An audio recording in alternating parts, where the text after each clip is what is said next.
కర్ణాటక హోంమంత్రి పరమేశ్వరపై అక్కడి మహిళలు మండిపడుతున్నారు. ఏం మాట్లాడుతున్నారు అంటూ ఆగ్రహం వ్యక్తం చేస్తున్నారు. దీనికి కారణం ఆయన చేసిన వివాదాస్పద వ్యాఖ్యలు. బెంగళూరులోని బీటీఎం లేఅవుట్లో ఒక వ్యక్తి ఇద్దరు యువతులను ఫాలో అయి అందులో ఒక ఆమెతో అసభ్యంగా ప్రవర్తించి పారిపోయాడు. దీనికి సంబంధించిన వీడియో సోషల్ మీడియాలో వైరల్ అయింది. దీనిపైనే హోంమంత్రి పరమేశ్వర స్పందించారు. పైగా బెంగళూరు పెద్ద సిటీ, అక్కడ మహిళలపై లైంగిక వేధింపులు కామన్ అంటూ కొట్టిపడేశారు. ఈ వ్యాఖ్యలు దేశవ్యాప్తంగా సంచలనం రేపాయి.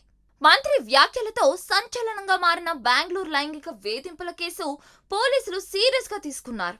మంత్రి మాటలతో మొత్తం దృష్టి అంతా ఆ లైంగిక వేధింపులు చేసిన వ్యక్తి మీద పడింది.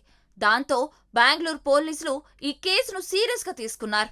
అందుకే గాలించి మరీ అతనిని పట్టుకున్నారు. 3 రాష్ట్రాల్లో దాదాపు 700 సీసీటీవీ ఫుటేజ్లను స్కాన్ చేసి మరీ అతనిని దొరకబట్టారు. నిందితుడు వీడియో బయటికి రాగానే బెంగళూరు నుంచి పారిపోయాడు.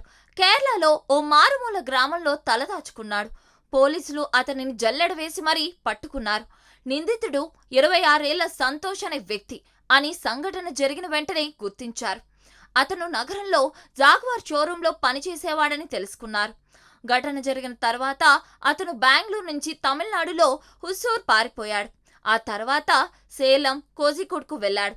కేరళలోని ఓ మారుమూల గ్రామంలో అతన్ని పోలీసులు గుర్తించారు, అరెస్ట్ చేశారు. దాదాపు పోలీసులు 3 రాష్ట్రాల్లో వారం పాటు వేట కొనసాగించగా ఈ నిందితుడు దొరికాడు.